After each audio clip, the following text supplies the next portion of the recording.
ভাই সকাল থেকে মাথাটা মানে কোনো কাজ করছে না। কি যে করব জীবনে কিছু বুঝতে পারছি না। 2 বছর হয়ে গেল বিয়ে করলাম, বউ গেল অন্য লোকের সাথে পালিয়ে। কি যে করব কিছু মাথা কাজ করছে না কোনো। আরে ভাই, আমারও তো বিয়ে হয়েছিল, আমারও তো বউ চলে গেছে, 5 বছর হয়েছে। তখন থেকে মদ খেয়ে চালাচ্ছে। মদ খা, নেশা কর। মদ খেলে টেনশন মিটে যাবে সব? প্রচুর মাথায় tension প্রচুর মিটিয়ে যাবে। টেনশন আছে। সব টেনশন মিটে মদ খা। আরে তোরা সকাল সকাল মদ নিয়ে বসে গেছিস, কি হয়েছে তোদের? আরে বলিস না ভাই, 2 বছর বিয়ে হয়েছে, আর মাথায় প্রচুর টেনশন, বউটা চলে গেছে, তার জন্য মদ খেতে হচ্ছে। মদ খাবি তা বলে বউকে একটু সময় দে, সারা জীবন মদের পিছনেই পড়ে থাকবি? মদ ছাড়, বউকে একটু ঘুরতে নিয়ে যা, একটু বউকে নিয়ে ঘুরে আয় কোথাও, বউকে নিয়ে একটু সিনেমা দেখে আয়। সেসব করবি না, শুধু মদ নিয়ে পড়ে থাকবি তোরা।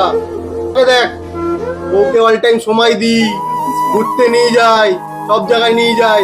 তোদের মতন না মদ খাই আমি সারাদিন বসে। अभी मजा आएगा ना भिड़ो। আরে মারা, তুই এখানে? বৌদি চিঠি পাঠিয়েছে। কিসের চিঠি এটা? দেখি বাজারের ফর্দ নাকি এটা।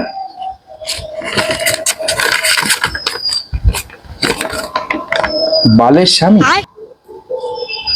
তোর বালের সংসার তুই কর, আমি তোর মতো লোকের সাথে আর সংসার করতে পারলাম না।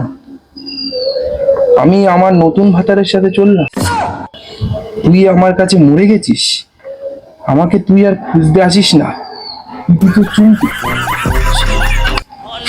বাড়া, সকাল থেকে সে খুব উঠছিল, দিল তো চুমুটি চুমু দিয়ে। আর তুইও বস। খা, মদ খা। মদ খা।